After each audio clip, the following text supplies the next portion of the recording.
So hello and welcome to versatile comedian.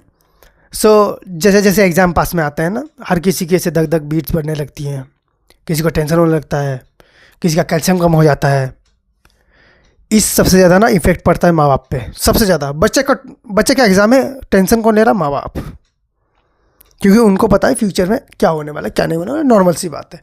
लेकिन पता है नॉर्मल घरों में कैसा होता है, बच्चा साल भर से कुछ खाया नहीं खाया उसकी तो टेंशन ले ही रहे हैं, ट्यूशन भी भेज रहे हैं टाइम टू टाइम, माँ बाप सब किए जा रहे हैं, ठीक है। लेकिन एग्ज़ाम टाइम जैसा आता है ना, ऐसा लगता है किसने बूस्टर डोज डाल दिया है उनके ऊपर। उन्होंने वो 10x की रूल्स वाली किताब नहीं होती, मुझे लगता है वो पढ़ लेते हैं माँ बाप, या तो वो किताब लिखी गई थी इन लोग को देख के। भाई उस टाइम पे ना माँ बाप की स्पीड बच्चे से 10 गुना ज़्यादा होती है बच्चे के एग्ज़ाम के लिए। नॉर्मल दिनों में मम्मी दूध देती है, एग्ज़ाम के दिनों में दही।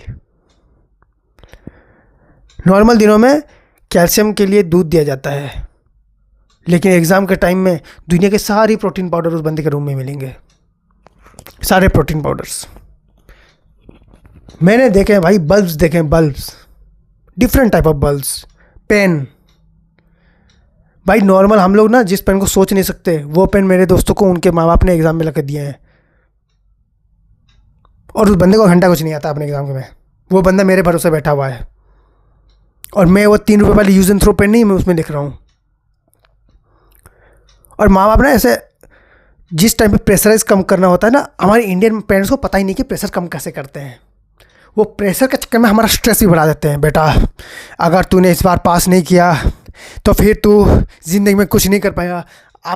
आपने ना ऐसे 2-3 चैप्टर्स याद करने थे ज्योग्राफी के जो बचे हुए हैं, अब वो याद नहीं हो रहे हैं आपको। क्यों? क्योंकि स्ट्रेस आ चुका है। जो टॉपर है ना वो पढ़ के बैठा हुआ है, वो 1 महीने से रीडिंग किया जा रहा है, उसके माँ बाप को कोई टेंशन नहीं है। उनको पता है बच्चा जो है वो पहले से पढ़ाई कर चुका है। किसी किसी के माँ बाप उनको कुछ नहीं फ़र्क पड़ रहा, उनका बिजनेस है, उनको पता है अगर बच्चा अच्छा पढ़ गया तो साला कहीं ना कहीं जाके नौकरी करेगा, कुछ कम पढ़ ले तो भी ठीक है, बस पास होना चाहिए, बिजनेस करेगा। प्रॉब्लम हम जैसे लोगों को हो जाती है, हमारी पढ़ाई उस बिजनेसमैन के बेटे जैसी है, लेकिन एक्सपेक्टेशन टॉपर के माँ बाप जैसे करते हैं हमारे माँ बाप। यार देखो, दुख से पढ़ाई नहीं आती है, पढ़ाई दिमाग से आती है। मुझे पता है सबके माँ बाप बहुत मेहनत करते हैं, तकलीफ़ करते हैं, अपने बच्चों को पढ़ाते हैं, लेकिन यार आपका बच्चा गांडू है तो क्या कर सकते हैं यार।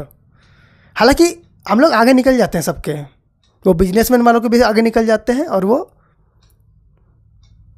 पढ़ाकू बच्चों के भी आगे निकल जाते हैं।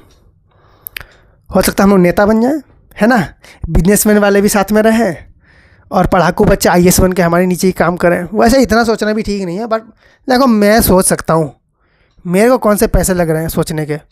मिडिल क्लास आदमी को कभी सोचने के पैसे नहीं लगते।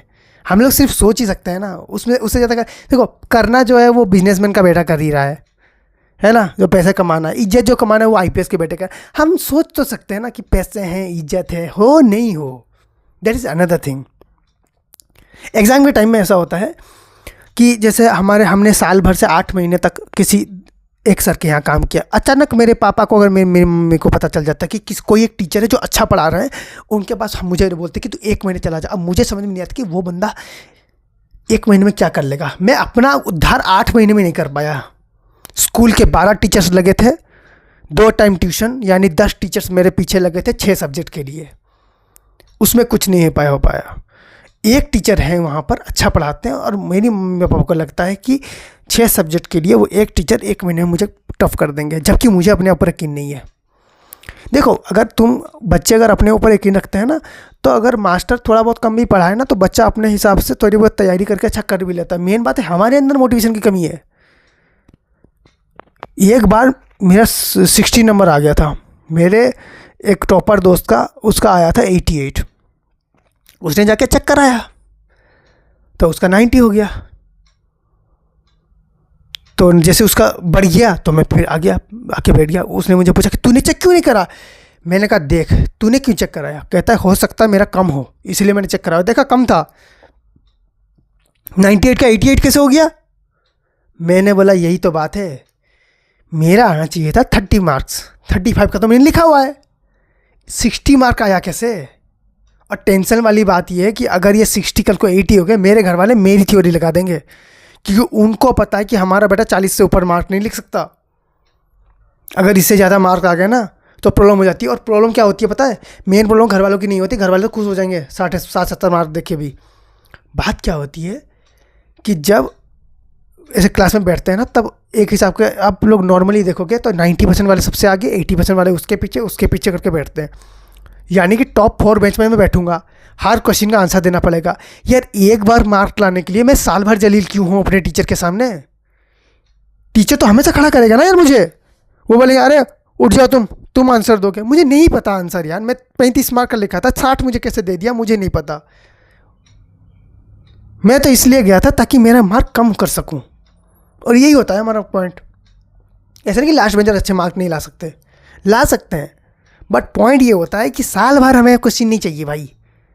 टीचर का क्या होता है ना, जो टॉपर है वही क्वेश्चन देगा। ये कोई बात है? देखो टॉपर, अगर स्कूल में ऐसा नियम बन जाए ना, जो टॉप करेगा उसको कोई आंसर क्वेश्चन नहीं देना पड़ेगा। साल भर में वो जितनी चाहे छुट्टियाँ मार सकता है, स्कूल नहीं भी आएगा तो चलेगा, डायरेक्ट एग्जाम के टाइम आए। मैं कह रहा हूँ आखिरी बेंच के बंदों को अगर कोई माइकल लाल हरा दे तो सब वो आखिरी बेंच के बंदे ना 99 आएंगे। हमें डर इस बात का है कि अगर कहीं गलती से हमने अच्छा कर दिया, क्लास का मॉनिटर कौन? वो हम। कोई भी फेस्टिवल हो रहा है उसमें प्रेसिडेंट कौन? हम। पैसे का जिम्मा कौन लेगा? हम। स्कूल का जिम्मा कौन लेगा? हम। यहाँ तक कि पेंसिल और डस्टर और चौक खाने वाले हमारे दोस्तों का जिम्मा कौन लेगा? हम। और यही जिम्मा जो है वो सॉरी नहीं लेना चाहते हैं हम लोग, नहीं लेना चाहते ये जिम्मा, इसलिए हम लोग ज़्यादा मार्क्स नहीं लाते हैं। 30 मार्क्स लाओ, पीछे बैठो आराम से, सर पढ़ा रहे हैं, आप यहाँ चोर पुलिस खेल रहे हो, लाइफ में मज़ा आता है, मार खा रहे हो।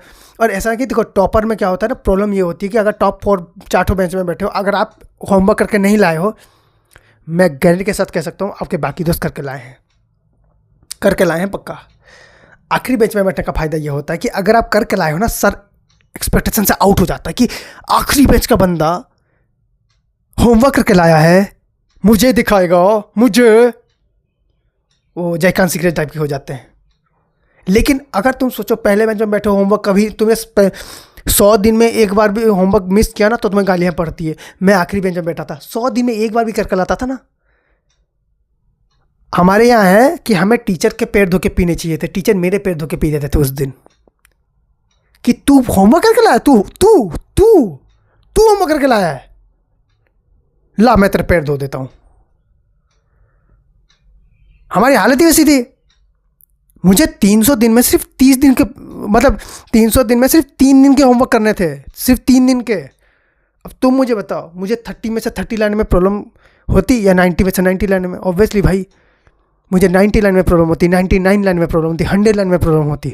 मुझे 30 लाइन में कोई प्रॉब्लम नहीं है, क्योंकि इससे आपको साल भर की रिलीफ मिल जाती है। So thank you so much for watching this video. If you like, then please subscribe, share with your friends.